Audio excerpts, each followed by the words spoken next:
രോഗം മാറാൻ നമ്മൾ എന്ത് ചെയ്യുന്നു? നമ്മൾ ഡോക്ടറെ അടുത്ത് പോകുന്നു. പക്ഷേ ഡോക്ടർക്ക് രോഗം മാറ്റാൻ കഴിയുമോ?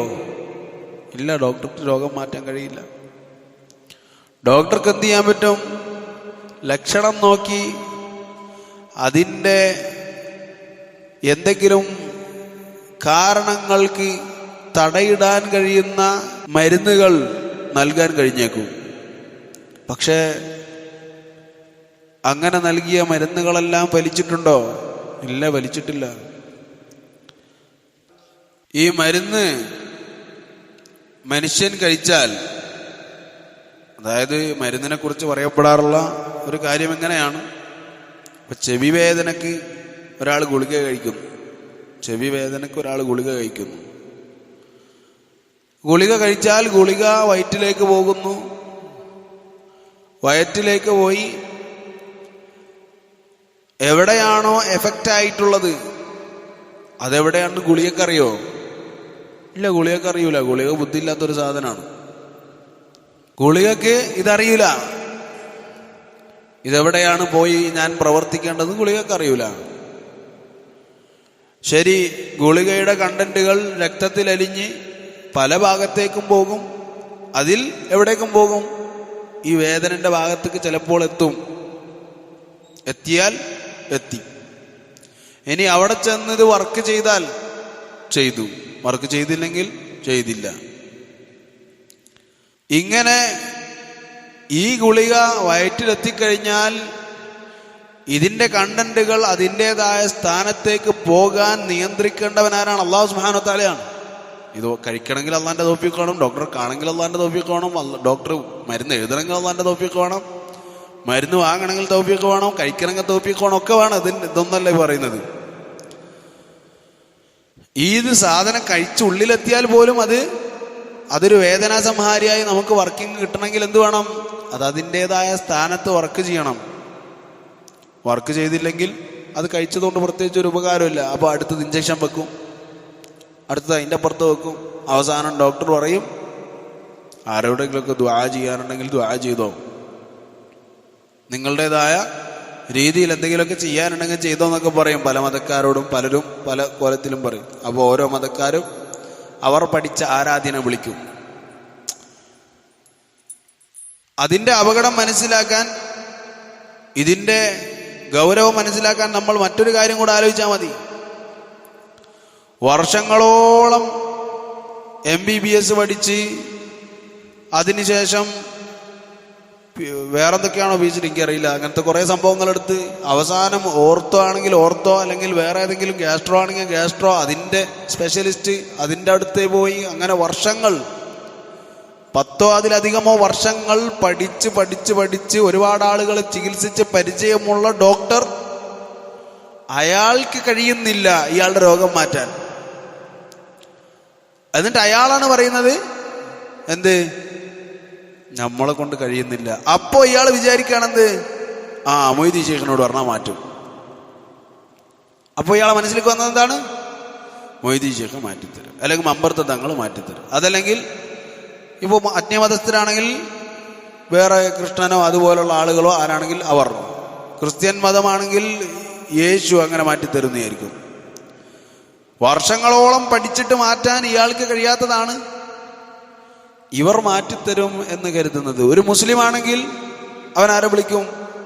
അവൻ അള്ളാഹുവിനെയും വിളിക്കും. അപ്പൊ സാധാരണമായ ഒരു വിളിയോ ചോദ്യമോ അല്ല ദുആയിലുള്ളത്. കാലങ്ങൾ പഠിച്ച ഡോക്ടറുടെ അടുക്കലേക്ക് പോകുന്നത് പോലും എന്താണ്? മനുഷ്യൻ അസാധാരണമായൊരു സംഭവമായി കാണുന്നില്ല. പക്ഷെ അത് പ്രാർത്ഥനയായപ്പോഴോ അപ്പൊ കാര്യങ്ങളും കാരണങ്ങളൊന്നും ആവശ്യമില്ല. ഡോക്ടറുടെ അടുത്ത് പോകേണ്ട ആവശ്യമില്ല. ഞാൻ വിളിച്ച് പ്രാർത്ഥിച്ച ആൾ അല്ലാഹു സുബ്ഹാനഹു വ തആലയെ വിളിച്ചവരെ ഒഴിച്ച് ബാക്കിയുള്ളവർ, ആള് പഠിച്ചിട്ടുണ്ടോ പഠിച്ചിട്ടില്ലേ, ഡോക്ടറെ വല്ല കുറിച്ച് ഇതിനെക്കുറിച്ച് വല്ല അറിയോ, മരുന്നേതാ തരണ്ടേന്ന് അറിയോ, ഇതൊന്നും ചിന്തിക്കേണ്ട ആവശ്യമില്ല. പക്ഷെ ഇയാളോട് ചോദിച്ചാൽ മാറ്റിത്തരും. കാരണം എന്താണ് നമുക്കറിയില്ല. ഇങ്ങനെ കാര്യം ചെയ്യാനുള്ള കഴിവ് ആർക്ക് മാത്രമാണ്? അല്ലാഹു സുബ്ഹാനഹു വ തആലക്ക് മാത്രമാണ്. ഒരു മുസ്ലിം ആരെ വിളിക്കും? അള്ളാഹുവിനെ വിളിക്കും. ഒരു കാഫിറായിട്ടുള്ള ആൾ അള്ളാഹു അല്ലാത്തവരെ വിളിക്കും. ഇതാണ് വ്യത്യാസം. ആരാണോ അള്ളാഹു അല്ലാത്തവരെ വിളിച്ചത് അവൻ മുശ്രിക്കാണ്, കാഫിറാണ്. ആരാണോ അള്ളാഹുവിനെ മാത്രം വിളിച്ചത് അവൻ മുസ്ലിമാണ്.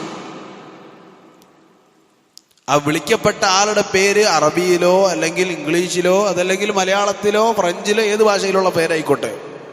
ചിലപ്പോൾ മുഹീദ്ദീൻ എന്നായിരിക്കും പേര്, ചിലപ്പോൾ അബ്ദുൽ ഖാദർ എന്നായിരിക്കും പേര്, അതല്ലെങ്കിൽ രാഘവൻ എന്നായിരിക്കും പേര്, അതല്ലെങ്കിൽ മറിയം എന്നായിരിക്കും പേര്, മേരി എന്നായിരിക്കും പേര്. ഏത് പേരായാലും ചെയ്യുന്നത് ഒരു പ്രവൃത്തിയാണ്. എന്താണത്? അള്ളാഹു അല്ലാത്തവനോട് ഈ കാര്യം ചോദിക്കുന്നു. ശരി, അത് ശിർക്കാണ്, അത് ശിർക്കാണ്. എന്നാലോ ഇതേ മനുഷ്യൻ, ഇതേ രോഗം, ഇതേ അവസ്ഥ, മുഹീദ്ദീൻ എന്ന് പറയുന്ന ഒരാളുണ്ട്. അയാളുടെ വീട് എവിടെയാണ്? എൻ്റെ വീടിൻ്റെ അടുത്താണ്. അയാൾ നല്ല സ്വാലിഹായ മനുഷ്യനാണ്. അയാൾ തഖ്വയിൽ അറിയപ്പെട്ട ഒരാളാണ്. അയാളോട് പോയിട്ട് പറഞ്ഞു, എനിക്ക് വേണ്ടി ദുആ ചെയ്യണം, എനിക്ക് വേണ്ടി ദുആ. അത് ശിർക്കാവോ? അത് ശിർക്കാവൂല. കാരണം എന്താണ്? കഴിയുന്ന കാര്യമാണ് ചോദിച്ചിട്ടുള്ളത്, കഴിയാത്ത കാര്യമല്ല ചോദിച്ചത്. അപ്പൊ ദുആ എന്നത് എന്താണെന്നുള്ളത് എല്ലാ മനുഷ്യന്മാർക്കും അറിയാം. നമ്മൾ മുഹീദ്ദീൻ എന്ന് പറയുന്ന ആളെ വിളിച്ചതും അയാളോട് കാര്യം ആവശ്യം പറഞ്ഞതും ഒരേ കാര്യമാണ്. മുഹീദ്ദീൻ അബ്ദുൽ ഖാദിർ ജീലാനിയോട് പറഞ്ഞവർ പറഞ്ഞതും അതേ കാര്യമാണ്. പക്ഷെ ഒന്ന് ശിർക്കായി, ഒന്ന് ജായിസായി. ഒന്ന് ശിർക്കായി, മറ്റത് ജായിസായി. അതെങ്ങനെയാണ്? ഒന്ന് മുഹീദ്ദീൻ ശൈഖ്, മരണപ്പെട്ടു പോയ മുഹീദ്ദീൻ ശൈഖിനോടാണ് സംസാരിക്കുന്നത്. ആഗ്രഹിക്കുന്നത് എന്തല്ല? എനിക്ക് വേണ്ടി ദുആ ചെയ്യാനല്ല. ഇപ്പോഴത്തെ കുരുവട്ടൂരികളൊക്കെ പറയുന്നു മൂപ്പരെന്നെ മാറ്റി എന്നാണ്. മൂപ്പരെന്നെ മാറ്റി. അതെന്താണ്? സമസ്തയുടെ ആശയം കൂടുതൽ വ്യക്തമാക്കിയതാണ്. എന്നാൽ നമ്മളുടെ വീടിന്റെ അയൽവക്കത്തുള്ള മുഹീദ്ദീൻ എന്ന് പറയുന്ന ഇക്കാനോട് നമ്മൾ പോയിട്ട് പറഞ്ഞതോ, എനിക്ക് വേണ്ടി അള്ളാഹിനോട് ദുആ ചെയ്യണമെന്ന് പറഞ്ഞതോ, അത് അദ്ദേഹത്തിന് കഴിയുന്ന കാര്യമാണ്. അദ്ദേഹം ജീവിച്ചിരിക്കുന്ന മനുഷ്യനാണ്, നേരിട്ട് പറഞ്ഞതാണ്. അതിനെന്തില്ല, അത് ജായിസുമാണ്. റസൂലുള്ളാഹി സ്വല്ലല്ലാഹു അലൈഹി വസല്ലം സ്വർഗ്ഗം ചോദിക്കാൻ ആരോട് സ്വർഗ്ഗം ചോദിക്കുക? സ്വർഗ്ഗം ആരോട് ചോദിക്കുക? അള്ളാഹിനോടൊന്ന് ചോദിക്കുക. അപ്പൊ റസൂലുള്ളാഹി സ്വല്ലല്ലാഹു അലൈഹി വസല്ലമിനോട് ചില സ്വഹാബികൾ എന്ത് ചെയ്തിട്ടുണ്ട്? എനിക്ക് നിങ്ങളുടെ കൂടെ സ്വർഗത്തിൽ താമസിക്കണം ചോദിച്ചിട്ടില്ലേ? ചോദിച്ചിട്ടുണ്ട്. എന്തേ ചോദിച്ചത്? റസൂൽ സല്ലല്ലാഹു അലൈഹി വസല്ലം എനിക്ക് വേണ്ടി ദുആ ചെയ്യും. എനിക്ക് വേണ്ടി ആര് ദുആ ചെയ്യും? റസൂൽ സല്ലല്ലാഹു അലൈഹി വസല്ലം ദുആ ചെയ്യും. അതല്ലാതെ അള്ളാഹിന്റെ റസൂൽ സല്ലല്ലാഹു അലൈഹി വസല്ലമിന്റെ കയ്യിലാണോ സ്വർഗം? അല്ല. നൽകാനായി ഇഷ്ടമുള്ളവരെ കയറ്റാനും ഇഷ്ടമുള്ളവരെ പുറത്താക്കാനും റസൂൽ സല്ലല്ലാഹു അലൈഹി വസല്ലമിന് കഴിയുമോ? കഴിയൂല. അങ്ങനെയുള്ള റസൂൽ സല്ലല്ലാഹു അലൈഹി വസല്ലമിനോട് സ്വഹാബത്ത് ചോദിച്ചു, എനിക്ക് ആവശ്യം നിങ്ങളുടെ കൂടെ സ്വർഗത്തിൽ പോകലാണ്. റസൂൽ സല്ലല്ലാഹു അലൈഹി വസല്ലം പറഞ്ഞു, അങ്ങനെയാണെങ്കിൽ പോകാം. എങ്ങനെ പോകാൻ പറ്റും? നല്ലോണം സുജൂദ് വർദ്ധിപ്പിച്ചോ. മനസ്സിലായോ? റസൂൽ സല്ലല്ലാഹു അലൈഹി വസല്ലം സ്വർഗത്തിലാണ് എന്നതിൽ ആർക്കെങ്കിലും സംശയമുണ്ടോ? ആർക്കും സംശയമില്ല. അപ്പൊ പറഞ്ഞു, എനിക്ക് നിങ്ങളോട് സ്വർഗത്തിൽ പോകണം. അപ്പൊ അതിനുള്ള വഴിയും പറഞ്ഞു കൊടുത്തു. എന്താണ് വഴി? പോന്നോ എന്നല്ല പറഞ്ഞത്, പിന്നെയോ സുജൂദ് വർദ്ധിപ്പിച്ചുകൊണ്ട് നിങ്ങൾ എന്ത് ചെയ്യുക? നിങ്ങൾ എന്നെ അതിൽ സഹായിക്കുക. ആ ആവശ്യം പൂർത്തീകരിക്കണമെങ്കിൽ നിങ്ങൾ എന്ത് ചെയ്യണം? സുജൂദ് വർദ്ധിപ്പിക്കുക.